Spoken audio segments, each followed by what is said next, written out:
Quel est ton plus beau souvenir de ton stage parlementaire? Tous mes meilleurs souvenirs se passent avec mes collègues stagiaires.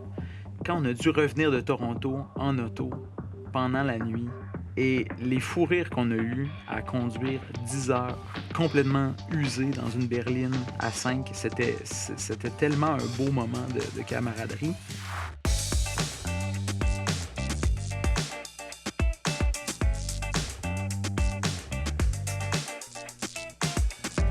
Salut François. Bonjour Clovis. François, il me semble qu'on se connaît. On se connaît un peu, oui. Ça fait quelques mois qu'on travaille ensemble. François, pour le bien de tout un chacun ici, c'est notre superviseur d'essai pour la Fondation Jean-Charles Bonenfant. Oui. Il nous accompagne les 5 stagiaires. Mais on se rencontre aujourd'hui de manière un petit peu plus particulière. Oui, parce que je suis un ancien. Ouais. Les Bonenfants d'hier et d'aujourd'hui se rencontrent et échangent. C'est enfin le moment où je peux dire dans mon temps. Je vais prendre un petit rouge. Bonne question. Est-ce que ta perception envers la politique a changé grâce à ton stage? Ma perception envers la politique a changé, notamment parce que je me suis rendu compte de l'immédiateté de certaines choses, des choses que je croyais être plus complexes, qui sont finalement très simples, et vice-versa, des choses que je pensais être très simples, qui sont vraiment complexes. J'avais accompagné un de mes députés dans, à l'époque, c'était la question des cours d'anglais au primaire. Puis des cours d'anglais au primaire, c'est relativement simple. Hein? Ça a été annoncé à l'Assemblée nationale. Bon, parfait, c'est réglé. C'est pas ce que je pensais, mais mon député m'a amené, comme adjoint parlementaire, il m'a amené au ministère de l'Éducation, rencontrer les gens du ministère, rencontrer les gens des commissions scolaires, et on passait du très, très général au très, très particulier. Et là, j'avais vraiment apprécié de voir comment une décision peut se répercuter en opérationnalisation très précise, très pointue et très difficile. Mm-hmm. Mais à contrario, je me suis rendu compte qu'il y a bien des questions sur lesquelles, parfois, la réponse doit être faite, doit être écrite par des députés, par des groupes parlementaires, littéralement sur un coin de table, parce qu'on n'a pas nécessairement toujours le luxe de la réflexion dans l'enceinte parlementaire. C'est à mon tour, je te suis sur Plus Rouge. Quelle personnalité politique t'inspire et pourquoi? Parallèlement au stage, je lis la biographie de René Lévesque. Oui. Fait que, je veux dire, René Lévesque. Lire sa biographie me permet de voir que c'est un être complexe, donc il mérite pas juste d'être idolâtré sans réflexion plus critique, mais qu'il y a aussi des dossiers vraiment intéressants sur lesquels il a travaillé, qu'on connaît peu, puis notamment tout ce qui est en rapport avec le Nord québécois. Puis à l'époque, sous le gouvernement de Jean Lesage, il va y avoir une tentative de reprise de contrôle de ce territoire-là, qui est sous juridiction provinciale, mais où c'est exclusivement le fédéral qui s'est investi parce que le régime de Duplessis, finalement, n'avait pas d'intérêt vis-à-vis ceux qu'on appelait à l'époque les Esquimaux, là, mais donc les Inuits. Je ne sais pas dans ce que tu lis si c'était couvert, mais sa carrière avant la politique, c'est hallucinant. Là. Sa carrière de correspondant de guerre, c'est vrai que c'est une personnalité bien choisie. Ben, je pense que c'est à mon ton tour. tour, je pense. Ben oui, c'est moi qui bloque le processus. Je filibuste notre cœur à cœur. Quel est le plus grand défi que tu as rencontré pendant ton stage? J'étais stagiaire en 2011-2012. Dans mon temps, 2012, c'était un temps de polarisation particulière au Québec. C'était la mobilisation étudiante contre la hausse des droits de scolarité. Et moi, je sortais de l'université, donc j'avais encore beaucoup d'amis autour de moi qui étaient à l'université ou qui venaient d'en sortir et qui étaient très sensibles à la question de la hausse des droits de scolarité. Et un des aspects particulièrement importants du stage, c'est la neutralité politique.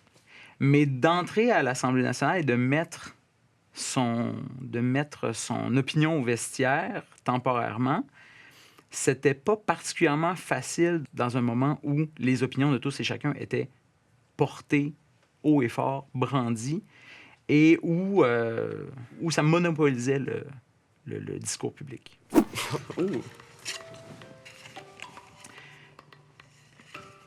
Là, on est dans le cœur à cœur. Es-tu guidé par tes émotions ou par ta tête? Mais je dirais que les émotions sont les véhicules par lesquels les idées prennent leur importance. Puis en ce sens-là, je suis rempli d'émotions. parce que j'ai beaucoup de sensibilité pour beaucoup de choses. Puis, lorsque je suis sensible à quelque chose, pour moi, ça veut dire qu'il y a là un problème. Pas nécessairement un problème négatif, mais il y a un point d'interrogation qui mérite d'être exploré. Puis je pense que je suis quelqu'un aussi qui a des sentiments moraux très forts. Fait qu'en ce sens-là, les émotions sont des balises. Fait que je dirais que j'habite mes émotions, mais que c'est l'espace dans lequel se déploient mes idées. Comment ce stage a eu un impact sur ta vie? Directement à la fin de mon stage, je suis allé travailler au Complexe G pour le ministère de l'Éducation. Et je voyais déjà la différence que ça faisait par rapport à la connaissance des enjeux législatifs, des enjeux de l'État québécois. Puis moi, je pouvais réinvestir tout de suite ces connaissances-là.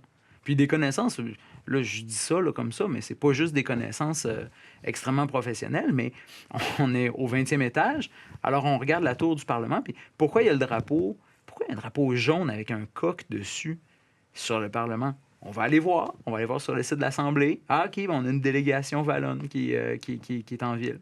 Fait que des petites choses comme ça sur, oui, le fonctionnement, mais sur le symbolisme, sur l'histoire, sur la tradition. Puis, moi, c'était certain que je voulais retourner à l'Assemblée nationale. Et c'est ce que j'ai fait. Quel événement politique aurais-tu aimé vivre? La bataille de Saint-Léonard. Il y a eu le documentaire récemment de Félix...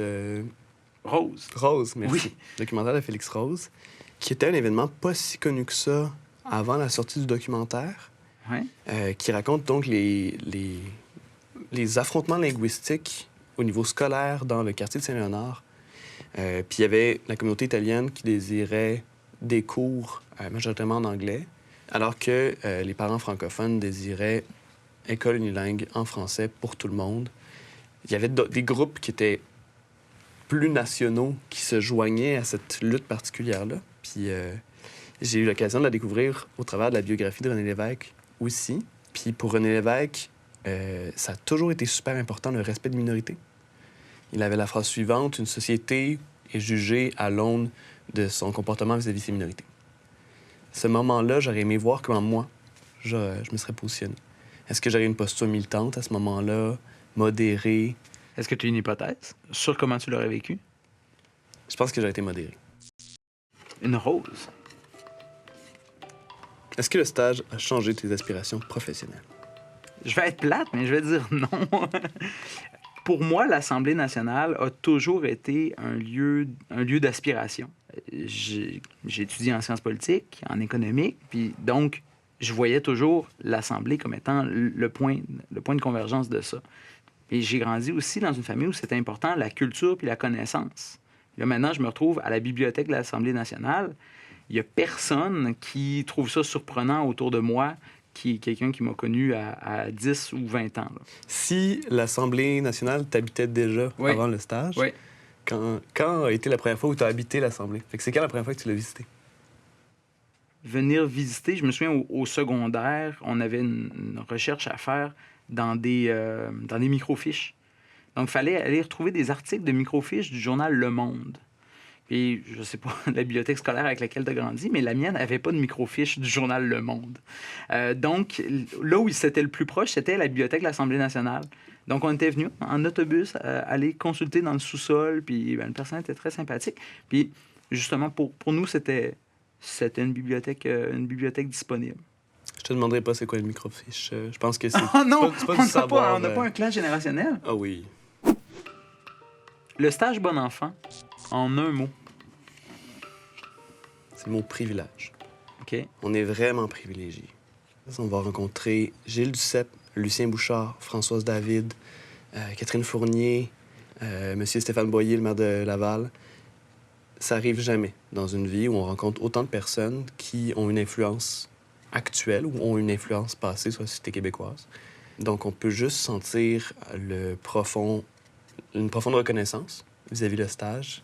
C'est un bon mot. Fait que François, oui, c'était la dernière question. Merci beaucoup d'être venu. Et merci à toi. J'aurai l'occasion de te revoir souvent. Oui. Fait que, à la prochaine. À la prochaine.